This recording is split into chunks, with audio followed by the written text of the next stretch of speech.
I'll remind you of what has occurred. This witch just dragged us all over Kingdom Come, and you know how I feel about hiking, Cora. And it was all for nothing. Some cruel trick. A lie. So why should I feel sorry for her? My thoughts were moving so quickly it was hard to focus on one long enough to follow the thread all the way to its end.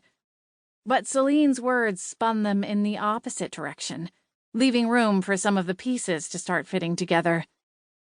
Tabitha had dragged us out here on a wild goose chase.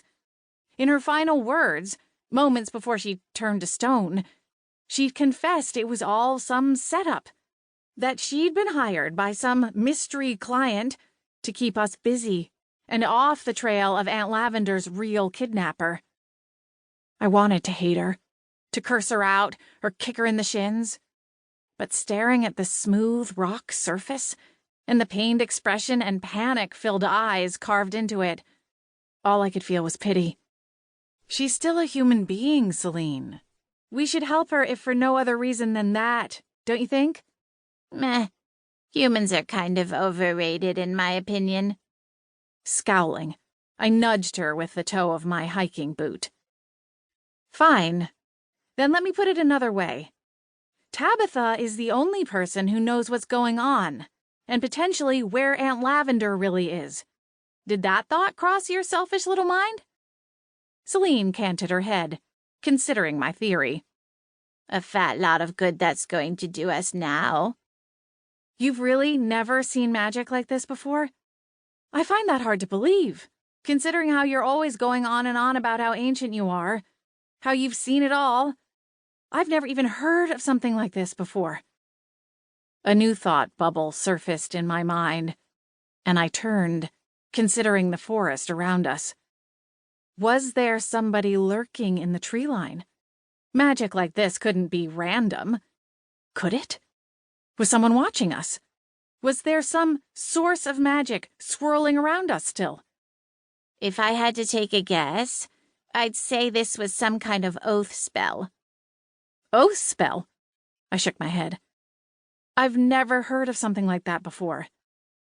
Oath magic is exceedingly rare. It would take a powerful mage to pull it off. But considering that Tabitha went all Medusa as soon as she started spilling her guts and talking about her boss, it fits. My eyes narrowed further, still considering the trees. Generally speaking, oath magic is a type of blood magic, Celine continued. A way of keeping secrets. If someone hired Tabitha to keep us off the trail, no pun intended, clearly, they may have thought it necessary to bind her to silence with blood magic. My gaze shifted back to the cat, still sitting at Tabitha's stone-encased boots. Why would she risk it then? She's been leading us on for days now. Why break the oath here? Celine flicked her tail. Why do humans do anything that they do? It's a question I try not to ask myself too often. Celine. Fine, the cat scoffed. I'd say her guilt finally got to her. She didn't want you to fall and break your neck, scaling up the side of that cliff like some undignified mountain goat. I frowned. That's rude.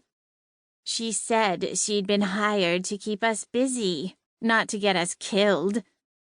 Celine stood and circled the sculpture's base, and for a moment I thought I saw a glimmer of concern in her bright blue eyes. But then that was probably just a beam from the setting sun. We have to figure out who she was working for, I said. Gee, why didn't I think of that? Celine muttered, shaking her head.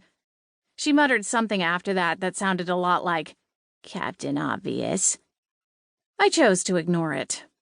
She works for a lot of people who hire her to track down rare artifacts. If she was lying about her true intentions in helping us, then maybe she was also lying when she said she didn't know much about the Golden Lotus. If all our theories thus far are correct, then someone found out that Aunt Lavender had one half of the fragments. If they thought they could kidnap and coerce her into giving that one up, then maybe they initially hired Tabitha to help track down the other half. And the book.